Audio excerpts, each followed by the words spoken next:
Join us at Glossy's Beauty and Wellness Summit from November 11th through 13th in Napa, California.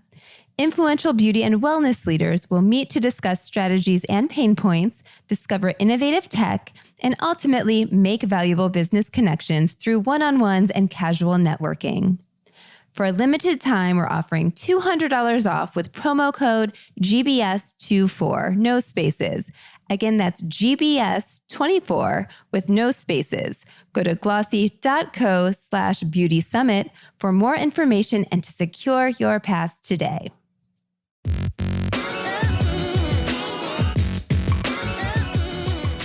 Thanks for tuning in to this New York Fashion Week edition of the Glossy Podcast. I'm your host, Jill Manoff, and today I sit down with Christian Juul Nielsen, the founder and designer of Aknvas, which launched in 2019. You likely know Aknvas. It sells at Saks, Neiman, and Forward, among other luxury retailers, as has been worn also by it girls, including Sabrina Carpenter and J.Lo. And you should know Christian. He worked under Christian Lacroix, Galliano, Raf Simmons, and at brands including Oscar de la Renta, J.Mendel, Herve Léger. The list goes on. So in 2023, Christian left Herve Léger to exclusively focus on Aknvas, which has become a New York Fashion Week staple. On Monday, Aknvas will host a runway show featuring its spring 2025 collection. So I wanted to ask Christian how he approaches fashion differently now that he's only reporting to himself.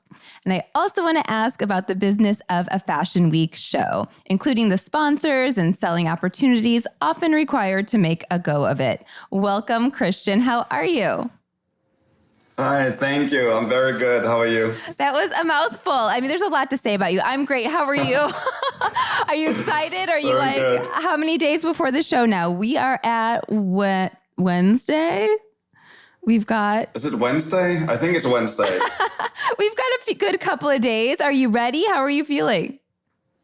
I feel pretty ready. I mean, I tried before Fashion Week to reach out to people I trust and like being around. And I try to surround myself with these people. And that way I get a nice, smooth intro into Fashion Week. Yes. What does it mean that to find people that you trust? You know they're hardworking. You know they're positive. Like, what are you looking for in these people? Well, one of my assistants that comes in to help me, a creative assistant, I've worked with him since I was at Dior. And back in the days, he was my intern, actually. And he used to make the most beautiful flowers for me for runway pieces. And he still comes in whenever he can find time in his schedule and my schedule, and we create things together. I love that. Well, before we get too deep, I want to go a little bit broad. And you have this wealth of experience across brands, largely high fashion brands. What learnings are you bringing into your own brand for those who don't know it? And how has that really informed your approach, all that experience?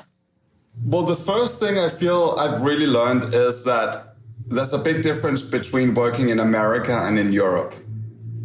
That was when I moved out of Europe, I was very thinking in my European way that everything is about buzz and press and the more glam part of it. But what I've really learned in America is also, I mean, if I'm referring to Aknvas in particular, is that I want this to be a real business that works. And in order to do that, I focus a lot on who are the girls I want to dress? Like, who do I see as my client? Where do I see this brand represented? Like, what is the brand about? And not just about some, I don't want to say random buzz because I love random buzz too. But I think since I've started up what I've really learned in my experience is you have to figure out what is your brand about and what is it you're trying to do and who is it you're trying to sell to. Yes. Who is your girl or guy? It's funny because in the beginning, I envisioned her older, actually. But what the feedback I mainly guess is that we definitely have a younger girl. We, as you mentioned, work with Forward. We also work now with Revolve, which is both very young platforms. I think our girl is, I usually say it's a girl who earns her own money. Yes. Just because I like the idea of a girl being independent and making her own decisions. And sort of, I spent a lot of time on making very good quality at within my price point. And I think when you pay for your own clothes, you pay more attention to the details and you want to know, well, what is it I'm buying? Why am I getting this? And why is it this price point? Yes, absolutely. As someone who buys her own clothes. But do you oversee the business side as well as the creative side? Or you got a business partner that you're working with? It's actually myself. Oh my gosh. Well, I was wondering, this is not a small operation. All of the retailers that I mentioned, did you have, again, you have that amazing design experience, but did you have the same type of experience on the business side of things? I'm sure you had your hands in a lot of things along the way. In Paris, I was only creative. In Paris, I was only designer, and my job was a lot of the time, especially like in my Galliano days, it was like draping, always like make it more. Then he would leave it with me and I would like add flowers or pleated little ruffly things or tie-dye or what have we. And with Raf, I was more sketching and researching was more what I was doing. So it was more in the like flats and in the like concept. And then the business side, to be honest, I was part of starting up a brand out in LA, and I saw the business part because they were just starting up. And then I started interacting with other people who were starting their own businesses and just learning about it.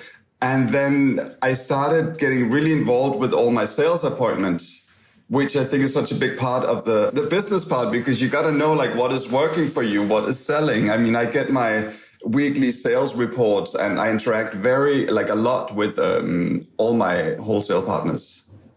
Is it majority of your sales are through those channels, wholesale? Are you also building up your own e-commerce and all of that? We have actually, I just updated my e-com yesterday. So you'll see it's looking very pretty. Yeah, I do. Timing. And I'm involved with, we just updated. Fall is fully up on the website. We're still adding some more pictures, but all pieces are now on the website. So that, when I say I do it myself, I don't do everything manually myself. Like I work with a photographer and I work with, I had a great model coming in for the shoot, and then different people help me where they can.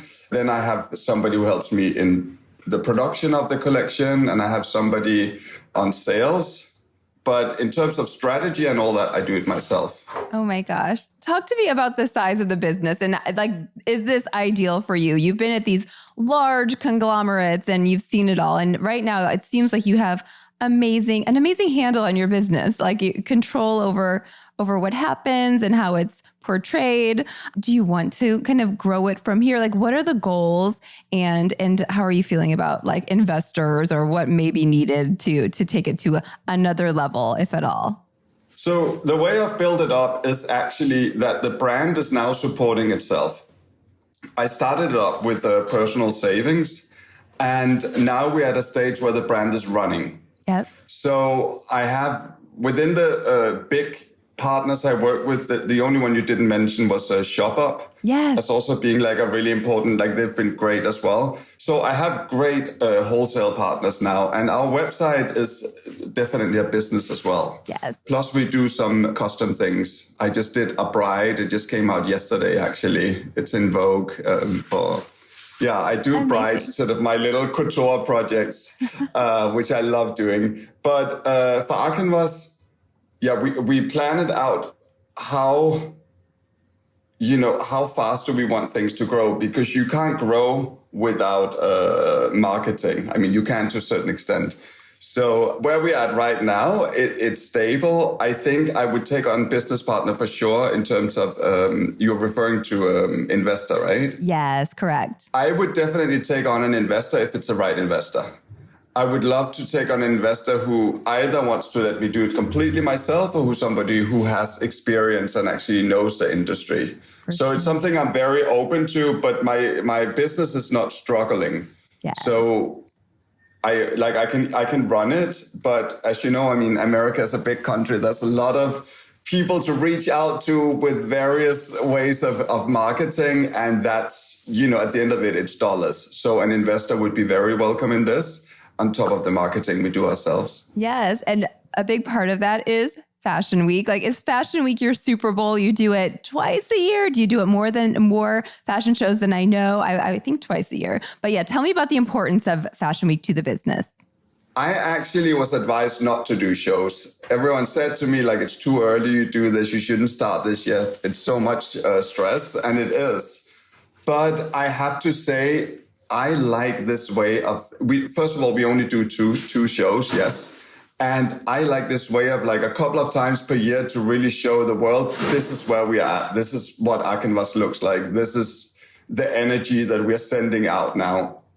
Of course, lots of things are not going on the runway that are maybe more commercial and easier to wear. Like, for example, this spring show is going to be a very, let's say, sexy, flirty summer collection. I'm sure we'll get into that later. Yes. There's going to be a lot more wearable pieces in the showroom for buyers as well. But yeah, I love having the show. I think it's a great way to show this is what we're doing and this is what we're at. Yes, for sure. So that's a big moment. Also, and is another big moment when the Sabrina Carpenters of the world like wear your clothes. Does that do anything for business, or it's just, again, it creates a little buzz? It really varies. I mean, I think it definitely does something, and it puts a certain prestige to the brand. Because not only is she wearing it, but it also means that her stylist likes the brand and wants to pull it, you know? And I respect the stylist so much because it's not easy to find clothes from random photos and showrooms and make it fit perfectly to all these artists. So I would say whether or not it creates direct dollars, I think it's part of like growing and part of like having a buzz and being someone in the industry. Are you a brand in the fashion or luxury industry? The Glossy Fashion and Luxury Awards provide the opportunity to recognize your company's work with categories including Sustainable Brand of the Year, Best Collaboration, Best Experiential Marketing Activation, and more. Don't miss the chance to be recognized alongside past winners from Good American, Skims, and Gucci. Learn more and start your entry at glossy.co/awards/fashion.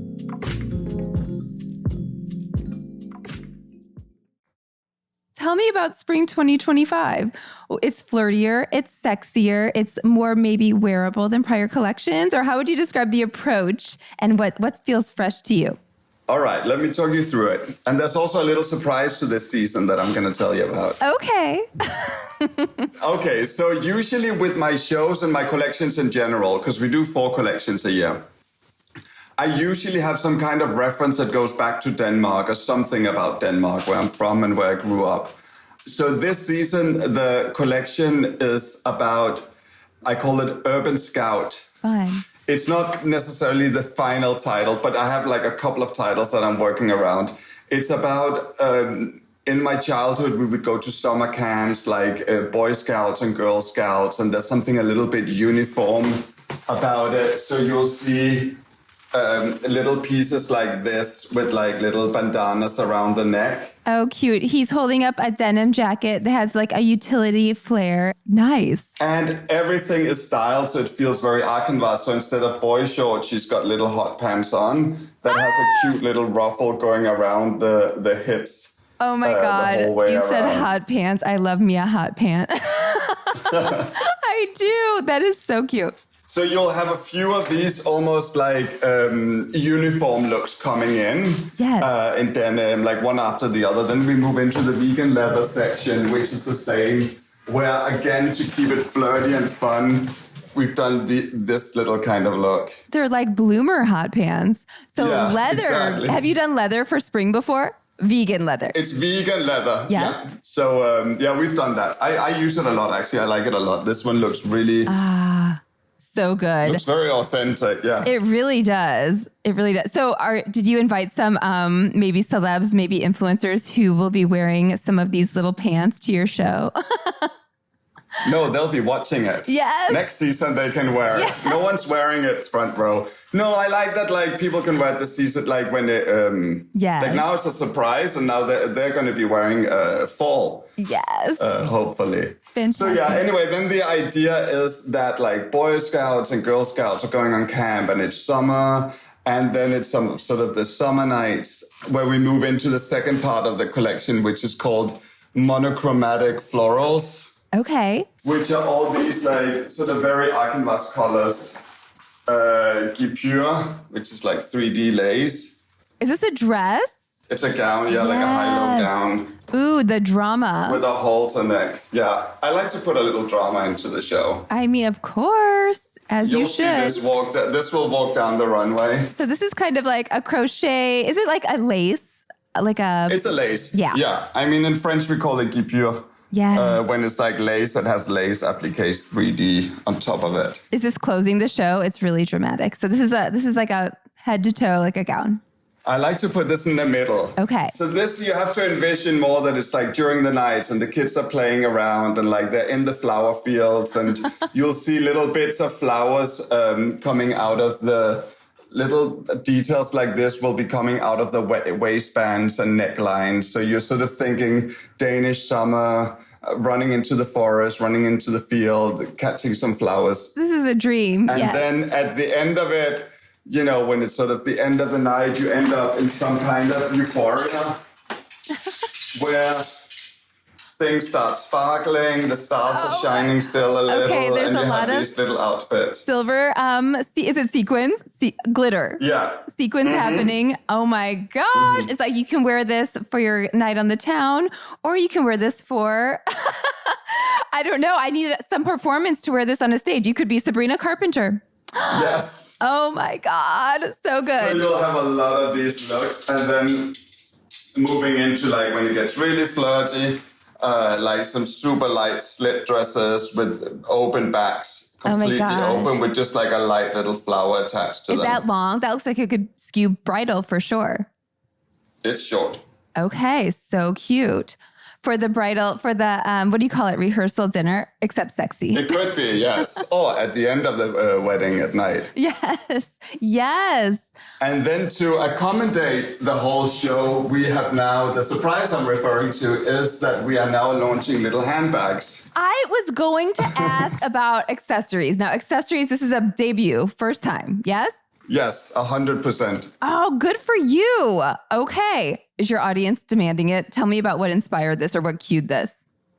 Well, first of all, I think where the brand is at right now, it's time to add accessories. I mean, we've built the sort of the platforms and the knowledge of the brand. Yes. And now I think it's time to add accessories. I mean, it's a lot of work and it's sort of a whole different thing to start on. So I thought it could be, I was like, what kind of bag do I want? What do I want it to be?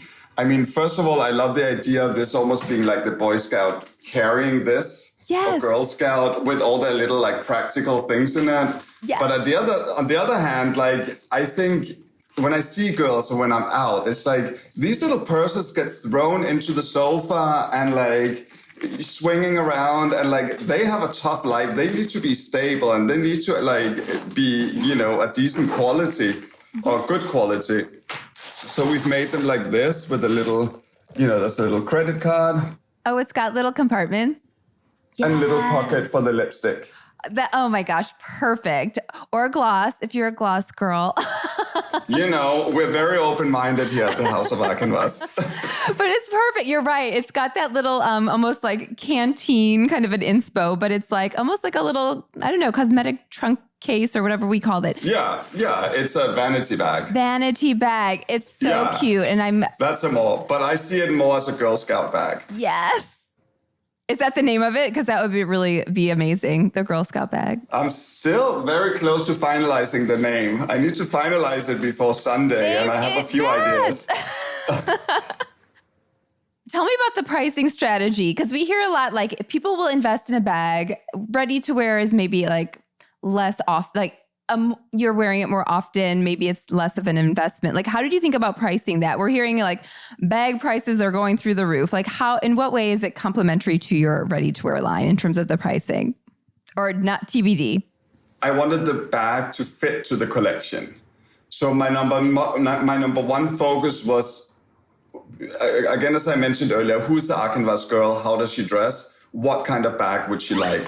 So if she's running around in this little cropped shirt with a deconstructed miniskirt, she's going to look great with a little pastel colored bag with it. You're not kidding. I see the whole look. I mean? Yes. So everything is thought together in looks to start with. with where I'm at right now, I can't just go in and say to my factory, this is the bag, this is the price point, this is where I want it to be. Ideally, I don't want this to be a mega expensive bag, but I'm still figuring out pricing a little bit, to be honest. Yeah, it's early. Ideally, it definitely, it needs to be defined in the next couple of days, actually, but it's definitely it needs to be under 1,000. Okay, that's a good price point for, again, a girl who buys her own clothes. I like that. And do you think that all of your retail partners, like they buy into the collection, they'll probably buy into the bag? Like, is it a question mark at this point? They want to see it first. And to be honest, I haven't sent out images of the bag in advance. They've all been invited to the show. I always have my buyer at the show because I want them to see the energy of everything before we meet them at the showroom. And the bags will be walking the runway. And I think they will see that the whole thing works together. And I'm envisioning that they will support it and want to have that as part of their selection. For sure. Tell me a little bit more about this show. You were advised to not do a show. You've been doing it now for several seasons. You're doing bags now, so there's an evolution. You're not yet doing shoes because I saw that Stuart Weitzman is maybe doing the shoes. They're really good. They're really good. Yes, I can see the whole look. So he's holding up some kind of riding boots. Are they black leather? Maybe vegan? Above the knee. Yeah. So these are from Stuart Weitzman that we worked around. We have a few different styles. I just wanted to show you these are above the knee, and they'll have little tights coming out, like socks coming up to here, sort of up on the knee. But I like when the clothes is so light and feminine. I like the sort of juxtaposition and the contrast of like big chunky boots. It gives me festival. It gives me summer. It gives me like run away from everything and have fun. And then, so we're working with Stuart Weitzman on the girls, and then we're working with a brand called Kenner, which is sort of, I call it Boy Scout sandals. Yes, almost like a fisherman sandal. Cute. In my world, it's a Boy Scout sandal, but we're getting these also in black, and we're getting a couple of different colors, but just little sandals so that it feels authentic. Fantastic. Well, I was going to ask if Stuart Weitzman is like, there are a couple of sponsors in the show, and like talking to brands, and kind of like really that's key to making no go of it and making it affordable, where these things can be upward of $100,000. But like you're showing at Hudson Yards, I don't know if that's like a partner. You've got a cannabis company on board, or a cannabis store. Yeah, tell me about kind of the business of it all. Like, is it like these people are complementary to what you're doing anyway, and they're coming on as a partner because they want alignment with fashion, or tell me about how it all works. I think it's various reasons. I've done collaborations with Stuart Weitzman on all my shows, actually. Oh, wow. I have a really good relationship with them, and we find different ways to sort of support each other, and they help me with the shoes that we then... This season, we worked from some existing things. We add little details, we add height to them, things like this. And that's excellent because their studios, they're literally next door to where the show is going to be in Hudson Yards. Oh, perfect. So they have been a great partner. And then this season, I spoke to Kenner, which is a Brazilian shoe company, very cool, sort of sporty. It's giving me very scout everything, which I like a lot. So I thought they were a perfect partner.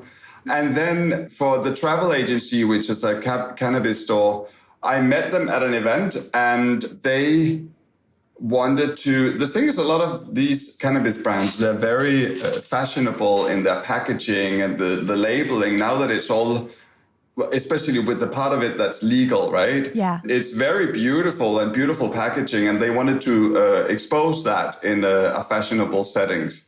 So that's what we decided to do. So fun. I also know, I'm on all the PR lists, that you're doing a fun event at the Four Seasons, or like there's a way to buy into the brand. I think it's like a pop-up at the Four Seasons. Have you done that kind of an adjacent selling opportunity around Fashion Week? I think that's really smart. Yeah. I mean, I've worked on different things with the Four Seasons as well, and they suggested that we're going to basically take over the lobby. And we're going to have 12 mannequins with some of the ball gowns I've done in shows throughout the seasons, and some recent stuff, some older stuff. more like sort of the vibe of the brand. And then the collection is available up in the spa at the Four Seasons downtown. Nice. Yes, please. You're referencing the Scout, the Boy Scout, the Girl Scout. Like, where do you get your inspo for the season? Like, is it so old school to think like you're going on an inspiration trip? It just comes to you? Yeah. No, I go on trips. I try to travel a lot. And whenever I do a trip, I always think, how can I use this trip as inspiration? Yes. Last month, I was in Formentera in Spain, and that's most likely going to be the inspiration for my pre-fall collection. And I spent a lot of time in Denmark, and I have a lot of nieces and nephews that are now going on Boy Scout, on summer camps as Boy Scouts or Girl Scouts, and they're learning all these things now. And I just thought it was cute to hear their stories and see what they do. And yeah, I would say that's where I get inspiration, definitely. And then, as I said, I always have some kind of theme, but I do really work the collection around what do I find relevant right now? Like, what do I think a cool girl is wearing right now? How does she look? Like, what if a girl is walking down the street in New York City, what is she wearing? If she's going to an event, like if she's coming to the Four Seasons event, what's she going to wear? What are her options? You know, I try to think a lot, like also, you know, out in the Hamptons, what are the girls wearing in the Hamptons? You know, these sort of things. I just got a little birdie just went to Hamptons and came back and said, everyone looks like Hailey Bieber. They've got the bun, they've got the lip gloss, they've got the look. Anyway, I mean, I could see Hailey wearing some of your looks. Definitely. Yeah. Definitely. Well, so tell me, this whole show, we go through it, you make it through, it's success. What would make it successful in your eyes? Like, the people come out, your bags are creating a buzz. What do you want to get out of this? I definitely want to create a buzz and an awareness around the brand so people know what the brand is about and what it is we do. That's why I do a show. It's definitely for PR, let's say. But I would definitely hope to potentially get new wholesale partners. We have certain wholesale. Well, we don't have certain wholesale partners that we've said no to, that we don't feel are right for the brand. But as you go and as you grow, you need to always see like who would be the right next step to move into. And as these people get invited and hear about the show, that's a good way for them to potentially buy into the brand. And also just to inspire everybody that sees the brand, from like buyers to press and editors, just for everyone to get excited about the brand. For sure. For a retailer to be a good fit, is it about their like alignment with the other brands they carry, or maybe they offer some services like international shipping and all the things? Yeah, all of that. I think it's a lot about how do they present you. If it's an online store, how do they photograph things? Like, what does it look like? How are we photographed? Who are we next to on the website? How are we presented in the newsletter? All these things are really important.